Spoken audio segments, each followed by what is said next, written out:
Hello students, welcome to our channel Vision Guru.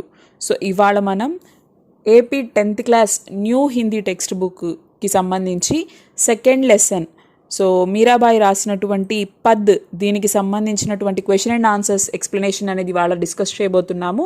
So ఇది మనము poem explanation అనేది already video upload చేస్తున్నానండి. ఎవరైనా వినని వాళ్ళు ఉంటే నేను లింక్ డిస్క్రిప్షన్లో ఇస్తాను, మీరు ఒకసారి వినొచ్చు. ఈరోజు అయితే మనము క్వశ్చన్ అండ్ ఆన్సర్స్ చూద్దాము. సో ఫస్ట్ చూడండి, ఫస్ట్ రోమన్లో ఇక్కడ మనకి క్వశ్చన్స్ ఇచ్చున్నారు. ఫస్ట్ క్వశ్చన్ చూసినట్లయితే, పహలే పద్ మే మీరా నే హరి సే అప్నీ పీడా హర్నే కి వినతి కిస్ ప్రకార్ కీ హై. సో ఫస్ట్ ఇచ్చినటువంటి మీరా కే పద్, అందులో ఫస్ట్ పోయంలో ఇక్కడ మీరాబాయి భగవంతుణ్ణి ఏమని ప్రార్థిస్తూ ఉంది అంటే, ఏం తగ్గించాలి, నా బాధల్ని ఎలా తగ్గించాలి, దేవుణ్ణి ఎలా కోరుకుంటోంది అని చెప్పేసి అడిగారు. पहले पद में मीरा ने अपनी पीड़ा हरने की विनती इस प्रकार की है कि हे कृष्ण, जैसे आपने द्रौपदी की लाज रखी थी, गजराज को मगरमच्छ रूपी मृत्यु के मुख से बचाया था तथा भक्त प्रहलाद की रक्षा करने के लिए ही आपने नरसिंह अवतार लिया था, उसी तरह मुझे भी सांसारिक संतापों से मुक्ति दिलाते हुए अपने चरणों में जगह दीजिए. फर्स्ट इచ్చినటువంటి पहले पद में మీరాబాయి నే శ్రీకృష్ణ సే ఇస్ తరహ ప్రార్థన కర్ రహీ హై. సో ఫస్ట్ ఇచ్చినటువంటి ఆ మొదటి చరణంలో మీరాబాయి తన బాధని ఈ విధంగా తగ్గించమని భగవంతుడిని కోరుకుంటూ ఇలా అంటుందన్నమాట. ఏమంటుంది, ఓ కృష్ణ, నువ్వు ద్రౌపది యొక్క గౌరవాన్ని కాపాడావు, సో చీరను అందించి తన పరువుని నిలబెట్టావు అందరి ముందు. అదేవిధంగా గజరాజ్ అంటే ఏనుగుని ముసలి బారి నుంచి కాపాడావు. అలాగే భక్త ప్రహ్లాదుడు నిన్ను వేడుకున్న వెంటనే నువ్వు నరసింహావతారంలో వచ్చి ప్రత్యక్షమయ్యావు. అదేవిధంగా నన్ను కూడా నా మీద కూడా దయ చూపించు స్వామి, ఈ బాంధవ్యాల నుంచి ఈ బాధల నుంచి నన్ను దూరం చేసి ఆ బాధలన్నీ తొలగించి నన్ను నీ పాదాల దగ్గర చేర్చుకో స్వామి అని చెప్పేసి కృష్ణుడిని కోరుకుంటూ ఉందన్నమాట. दूसरे पद में मीराबाई श्याम की चाकरी क्यों करना चाहती है, स्पष्ट कीजिए. అయితే రెండో చరణంలో శ్యామ్ అంటే ఇక్కడ శ్రీకృష్ణుడు అనమాట. శ్రీకృష్ణుడికి ఎందుకు సేవ చేయాలి అనుకుంటూ ఉంది మీరాబాయి అని అడిగారు. మీరా శ్రీకృష్ణ को अपना सर्वस्व समर्पित कर चुकी है, इसलिए वह केवल कृष्ण के लिए ही कार्य करना चाहती है. श्री कृष्ण की निकटता व दर्शन हेतु उनकी दासी बनना चाहती है. वे चाहती है कि दासी बनकर श्री कृष्ण के लिए बाग लगाएं, उन्हें वहां विहार करते हुए देखकर दर्शन सुख प्राप्त करे. वृंदावन की कुंज गलियों में उनकी लीलाओं का गुणगान करना चाहती है. इस प्रकार दासी के रूप में दर्शन, नाम स्मरण और भाव भक्ति रूपी जागीर प्राप्त कर अपना जीवन सफल बनाना चाहती है. అయితే రెండో చరణంలో ఏం చెప్తోంది మీరాబాయి శ్రీకృష్ణుడితో, మీరాబాయి శ్రీకృష్ణుడికి తన సర్వస్వాన్ని అంకితం చేసింది కాబట్టి ఆవిడ శ్రీకృష్ణుడి దగ్గర ఒక నౌకర్ లాగా పనిచేయాలి అనుకుంటుంది. అంటే శ్రీకృష్ణుడికి దగ్గరగా ఉండాలి, ఆయన దర్శనం పొందుతూ ఉండాలి, ఒక పని మనిషిలా అయినా కూడా నేను బ్రతుకుతాను, కానీ నాకు శ్రీకృష్ణుడికి దగ్గరగా ఉండేటువంటి భాగ్యాన్ని ప్రసాదించండి అని చెప్పి కోరుకుంటూ ఆవిడ చెప్తుందనమాట. అంటే ఒక సేవకురాలిగా మారిపోతాను శ్రీకృష్ణుడి కోసం, ఆయన ఉద్యానవనంలో నేను మొక్కలు నాటి అందమైనటువంటి ఒక పూల వనాన్ని ఏర్పాటు చేస్తాను, అలాగే బృందావనంలో ఉన్నటువంటి ఇరుకైన వీధుల్లో నేను నా కృష్ణుడి గొప్పల గురించి పాడుకుంటూ ఆయన కీర్తి ప్రతిష్టల గురించి అందరికీ చాటి చెప్తూ తిరుగుతూ ఉంటాను నేను. సో ఈ విధంగా నేను సేవకురాలుగా ఉండడం వల్ల నాకు ఆయన దర్శన భాగ్యం కలుగుతుంది, నేను ప్రతిరోజు ఆయన నామస్మరణ చేసుకోవచ్చు. సో ఈ విధంగా నేను భావభక్తి అంటే భక్తి అనేటువంటి ఒక గొప్ప ఆస్తిని పొందుతాను, దీనివల్ల నా జీవితం అనేది సఫలమైపోతుంది అని చెప్పేసి ఇందులో మీరాబాయి చెప్పడం జరిగింది. థర్డ్ క్వశ్చన్, మీరాబాయి ने श्री कृष्ण के रूप सौंदर्य का वर्णन कैसे किया है. మీరాబాయి శ్రీకృష్ణుడి యొక్క సౌందర్యాన్ని అంటే అందాన్ని ఎలా వర్ణించింది. मीरा ने कृष्ण के रूप सौंदर्य का वर्णन करते हुए कहा है कि उनके सिर पर मोर के पंखों का मुकुट है, वे पीले वस्त्र पहने हैं और गले में वैजंती फूलों की माला पहनी है, वे बांसुरी बजाते हुए गायें चराते हैं और बहुत सुंदर लगते हैं. అయితే ఎలా వర్ణించింది శ్రీకృష్ణుడి అందాన్ని అంటే మీరాబాయి ఇక్కడ అలా వర్ణిస్తూ ఏం చెప్తుంది ఆయన గురించి, తలపైన నెమలి ఈకలతో చేసినటువంటి ఒక కిరీటం ఉంది, అలాగే పసుపు రంగు దుస్తులు ధరించి ఉన్నారు, భగవంతుడు శ్రీకృష్ణుడు పసుపు రంగు వస్త్రాలు ధరించి ఉన్నాడు. అలాగే మెడలో వైజయంతి పూల మాల వేసుకుని ఉన్నాడు. బాసురి అంటే వేణువు, ఫ్లూట్ అనమాట. సో ఫ్లూట్ వాయిస్తూ ఆయన ఆవుల్ని మేపుతూ ఉన్నారు అని చెప్పేసి ఈ విధంగా ఆయన అందాన్ని వర్ణించిందనమాట. మీరాబాయికి భాషా శైలి పర్ ప్రకాష్ డాలియే. సో మీరాబాయి భాషా శైలి ఎలాంటిది ఎక్స్ప్లెయిన్ చేయండి అని అడిగారు. मीराबाई की भाषा सरल, सहज और आम बोलचाल की भाषा है जो राजस्थानी, ब्रज और गुजराती का मिश्रण है. पदावली कोमल, भावानुकूल व प्रवाहमयी है. पदों में भक्ति रस है तथा अनुप्रास, पुनरुक्ति, रूपक आदि अलंकारों का भी प्रयोग किया गया है. అయితే మీరాబాయి యూస్ చేసినటువంటి భాష అనేది చాలా సరళమైనది, సహజమైనది. ఈ వీటిలో రాజస్థానీ, బ్రజ్ అలాగే గుజరాతీ పదాల యొక్క మిశ్రమం ఉంది. సో ఆ భాషలకి చెందినటువంటి వ్యావహారికమైనటువంటి ఆ భాషల పదాలని ఇందులో యూస్ చేశారు.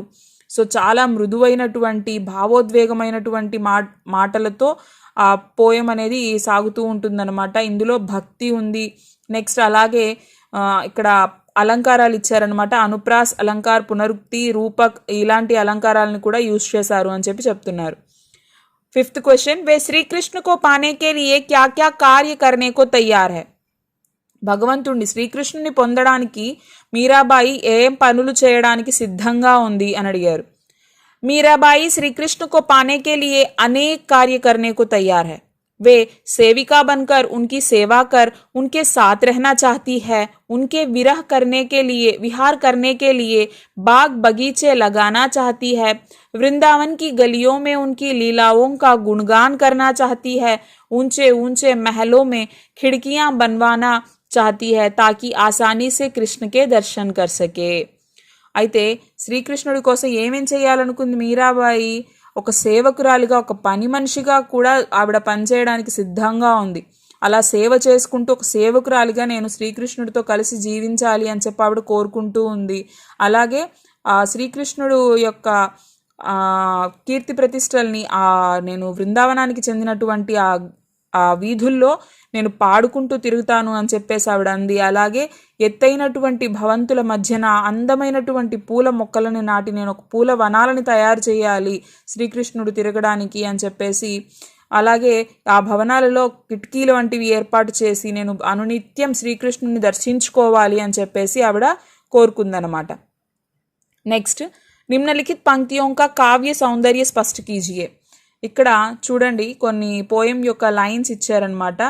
సో ఆ కవితా సౌందర్యాన్ని వివరించండి అని అడిగారు. హరి ఆప్ హరో జనరీ భీర్, ద్రౌపదీ రీ లాజ్ రాఖీ, ఆప్ బఢాయో చీర్, భగత్ కారణ రూప నరహరి, ధర్యో ఆప్ శరీర్. సో ఇక్కడ ఒక పదిలోని 3 లైన్స్ అనేవి ఇచ్చారనమాట. వీటి భావం చూద్దాము. సో ఇందులో ఏం చెప్తోందంటే మీరాబాయి कहती है, हे हरि, जिस प्रकार आपने अपने भक्तजनों की पीड़ा हरी है, मेरी भी पीड़ा उसी प्रकार दूर करो. जिस प्रकार द्रौपदी का चीर बढ़ाकर प्रहलाद के लिए नरसिंह रूप धारण कर आपने रक्षा की, उसी प्रकार मेरी भी रक्षा करो. ఏం చెప్తోంది? ఓ భగవంతుడా, ఏ విధంగా అయితే నువ్వు భక్తుల యొక్క బాధల్ని తొలచావో అంటే వాళ్ళ బాధల్ని దూరం చేశావో, ఎలా పోగొట్టావో వాళ్ళ బాధల్ని తొలగించావో, అదే విధంగా నా బాధల్ని కూడా దూరం చేసేసాయి. ఎలా అయితే నువ్వు ద్రౌపది యొక్క గౌరవాన్ని కాపాడడానికి చీర్ అంటే ఇక్కడ వస్త్రము, చీర అని కూడా చెప్పుకోవచ్చు మనం, సాడీ. तो वस्त्र को बढ़ाकर, साड़ी को बढ़ाकर उनकी लाज बचाई, द्रौपदी की लाज बचाई, ఆవిడ మర్యాదను నువ్వు కాపాడావు. ప్రహ్లాద్ కే లియే నరసింహ రూప్ ధారణ్ కర్, భక్త ప్రహ్లాదుడు కోసం నరసింహావతారాన్ని ఎత్తావు. వాళ్ళందరినీ కాపాడడానికి వాళ్ళ రక్షణకై నువ్వు వచ్చావు. అదే విధంగా నన్ను కూడా రక్షించు అని చెప్పి ఇక్కడ మీరాబాయి అడుగుతోంది. बूढ़तो गजराज राख्यो काटी कुंजर पीर, दासी मीरा लाल गिरिधर हरो म्हारी बीर. मीराबाई अपने प्रिय भगवान कृष्ण से कहती थी, आप भक्तों पर कृपा करने वाले थे. आपने ही डूबते हुए हाथी की रक्षा की है, उसे मगरमच्छ के मुंह से बचाया है. इस प्रकार आपने उस हाथी की पीड़ा दूर की है. प्रभु, इसी तरह मुझे भी हर संकट से बचाकर पीड़ा मुक्त करो. मीरा सांसारिक బంధనों से मुक्ति के लिए भी विनती करती है. అయితే ఇందులో ఏం చెప్తోంది మీరాబాయి తన ప్రియమైనటువంటి ఆ శ్రీకృష్ణుడితో ఇలా విన్నవించుకుంటుంది, నువ్వు భక్తుల పట్ల చాలా దయతో ఉన్నావు. సో మొసలి బారిన పడినటువంటి ఆ ఏనుగుని, గజరాజును నువ్వు కాపాడావు. ఆ ఏనుగు బాధని పోగొట్టావు కదా, ప్రజల కష్టాల నుంచి నువ్వు రక్షించావు కదా అందరినీ కూడా, ప్రజల్ని.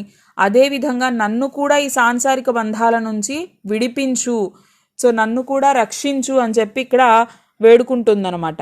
चाकरी में दर्शन पास्यों सुमरण पास्यों खरची भाव भगति जागीरी पास्यों तीनों बातां सरसी।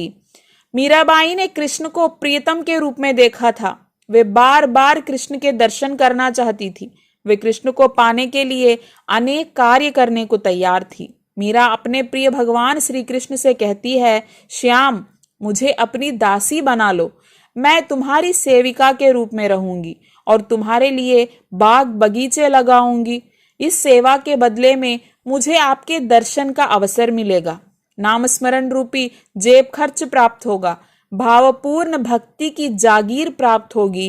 इस प्रकार मीरा दासी बनकर श्री कृष्ण के दर्शन, नामस्मरण रूपी जेब खर्च और भक्ति रूपी जागीर तीनों प्राप्त कर अपना जीवन सफल बनाना चाहती है। అయితే ఇక్కడ శ్రీకృష్ణుడితో ఏం చెప్తోంది, శ్రీకృష్ణుడిని ఆరాధించేది, ఒక ప్రియమైనటువంటి ఒక వ్యక్తిగా కొలిచేదనమాట మీరాబాయి. అయితే మళ్ళీ మళ్ళీ ఏం కోరుకుంటుంది, కృష్ణుడిని మళ్ళీ మళ్ళీ చూడాలి అని ఆశిస్తుంది, అనునిత్యం భగవంతుని దర్శనాన్ని పొందాలి నేను అని కోరుకుంటుంది. అందుకని చెప్పేసి ఎన్ని పనులైనా చేయడానికి ఆవిడ రెడీగా ఉందన్నమాట. హే శ్యామ్, హే శ్రీకృష్ణ, నన్ను నీ దాసురాలుగా, నీ సేవకురాలుగా ఉంచుకో, నేను నీకు సేవ చేస్తూ బ్రతికేస్తాను. మనం ఫస్ట్ క్వశ్చన్స్లో కూడా చెప్పుకున్నాం అనమాట.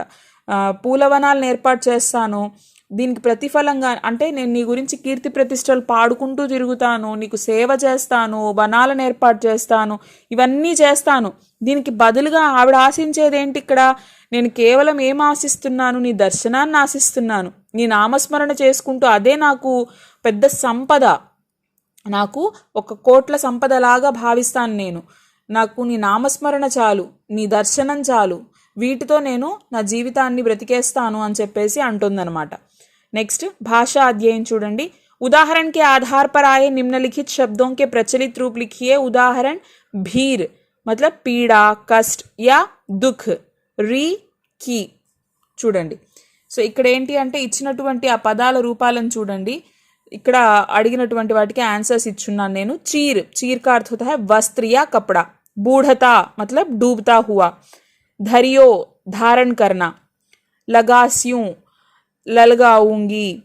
कुंजर, कुंजर मतलब हाथी, ఏనుగు అన్నమాట. నెక్స్ట్ ఘనా बहुत अधिक అంటే ఎక్కువగా అని. बिंद्रावन అంటే वृंदावन. सरसी पुरी हुई. रहस्यों रहूंगी. हिवड़ा हृदय. दिल राखो रक्षा करो. కుసుంబి, కుసుంబి అంటే ఏంటి, లాల్ రంగుకి సాడీ, రెడ్ కలర్ అంటే కొంచెం ఆరెంజ్ షేడ్ ఉన్నటువంటి ఆ కలర్ని మనం కుసుంబి అంటాము, ఆ కలర్ని. నెక్స్ట్ యోగ్యతా విస్తార్. మీరాకే అన్య పదోం కో యాద్ కర్కే కక్షా మే సునాయియే. సో మీరాబాయి రాసినటువంటి మరికొన్ని పోయమ్స్ అనేవి కలెక్ట్ చేసి వాటిని క్లాస్లో వినిపించాలి. నెక్స్ట్ ఇక్కడ కొన్ని ఎగ్జాంపుల్కి ఇచ్చున్నాను నేను, ఇవే అని కాదు, పిల్లలు వాళ్ళు సర్చ్ చేసి వాళ్ళు వేరే బుక్స్ రిఫర్ చేసి అయినా చెప్పొచ్చు అనమాట. కస్తూరి కే విషయమే జాన్కారీ ప్రాప్త్ కీజియే. నెక్స్ట్ ఇక్కడ పరియోజన కార్య చూడండి. మీరా కే పదోं का संकलन करके उन पदों को चार्ट पर लिखकर भित्ति पत्रिका पर लगाइए. సో మీరాబాయి రాసినటువంటి ఆ పద్యాలని సేకరించి వాళ్ళని ఒక చార్ట్లో రాసుకొని నీట్గా గోడకు పేస్ట్ చేయాలి. ఇది మనం పిల్లలకి వర్క్ ఇవ్వాలన్నమాట. पहले हमारे यहाँ 10 अवतार माने जाते थे. विष्णु के अवतार राम और कृष्ण प्रमुख है. अन्य अवतारों के बारे में जानकारी प्राप्त करके एक चार्ट बनाइए. సో ఫస్ట్ మనము అవతారాల గురించి చెప్పుకున్నప్పుడు అంటే పూర్వపు రోజుల్లో రాముడు, కృష్ణుడు, విష్ణువు ఇలాగా అవతారాల గురించి చెప్పుకుంటాం కదా, భగవంతుడు అవతారాల గురించి. సో వాటి మిగతా అవతారాలు ఏవైతే తెలుసుంటాయో విష్ణు అవతారాలు, సో వాటిని కనుక్కొని వాటిని కూడా ఒక చార్ట్లో రాసి తీసుకొచ్చి క్లాస్లో సబ్మిట్ చేయాలి. నెక్స్ట్ శబ్దార్థో టిప్పణియా. సో మీనింగ్స్ ఇచ్చున్నారు, ఇవి టెక్స్ట్ బుక్ బ్యాక్ సైడ్ లాస్ట్లో ఇచ్చున్నారు, మనకి టెక్స్ట్ బుక్లో ఉన్నాయి, చూడొచ్చు మీరు. బఢాయో, బఢాయో కా అర్థ హోతా హై బఢానా అంటే పెంచడం అనమాట. గజరాజ్ ఐరావత్ అంటే రాజులలో ఏనుగులలో రాజు అనమాట గజరాజు. సో ఐరావతం అంటాం మనము. కుంజర్, కుంజర్ అంటే హాథీ ఏనుగు. పాస్యు అంటే పానా. లీలా వివిధ రూప్. సుమరణ్ మతలబ్ స్మరణ్ కర్నా, యాద్ కర్నా. జాగీరి జాగీర్ సామ్రాజ్య అంటే సామ్రాజ్యము, సంపద అలా అనొచ్చు. పీతాంబర్ మతలబ్ పీలే అంబర్, పీలా వస్త్ర ఎల్లో కలర్లో ఉన్నటువంటి దుస్తులు. వైజంతి एक फूल का नाम है.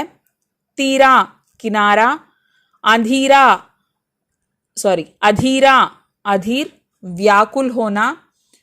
నెక్స్ట్ ద్రౌపది రీ లాజ్ రాఖీ అంటే ఏంటి అంటే ద్రౌపది యొక్క గౌరవాన్ని కాపాడడం అనమాట. దుర్యోధన్ ద్వారా ద్రౌపది కా చీరహరణ कराने पर శ్రీకృష్ణ ने चीर को बढ़ाते बढ़ाते इतना बढ़ा. సో ఇక్కడ దుర్యోధనుడు ద్రౌపది వస్త్రాభరణం చేసేటప్పుడు ఆవిడ పరువుని కాపాడడానికి ఆ శ్రీకృష్ణుడు అక్కడ అవతరించి ఒక చీరని అలాగే వదులుతూ ఉంటాడనమాట. కాటి కుంజర్ పీర్ दिया कि दुशासन का हाथ थक गया, कुंजर का कष्ट दूर करने के लिए मगरमच्छ को मारा. సో ఇక్కడ కాటి కుంజర్ కీర్ అంటే ఏంటి అంటే మనం ఇందాక చెప్పుకున్నాం కదా. సో కుంజర్ కా కష్ట దూర్ కర్నే కే లియే మగర్మచ్ కో మారా, ఆ ముసలిని చంపేస్తాడనమాట. అంటే ఆ గజరాజుని కాపాడడానికి కోసం సో ఆయన ఆ ముసలిని వేటాడి చంపేస్తాడు. సో ఇవి మీనింగ్స్ అనమాట. సో ఇవి మనకి సెకండ్ లెసన్కి సంబంధించి మీరాకే పద్ అనేటువంటి లెసన్కి సంబంధించి నోట్స్, క్వశ్చన్ అండ్ ఆన్సర్స్ అన్నీ కూడా డీటెయిల్గా చెప్పడం జరిగింది.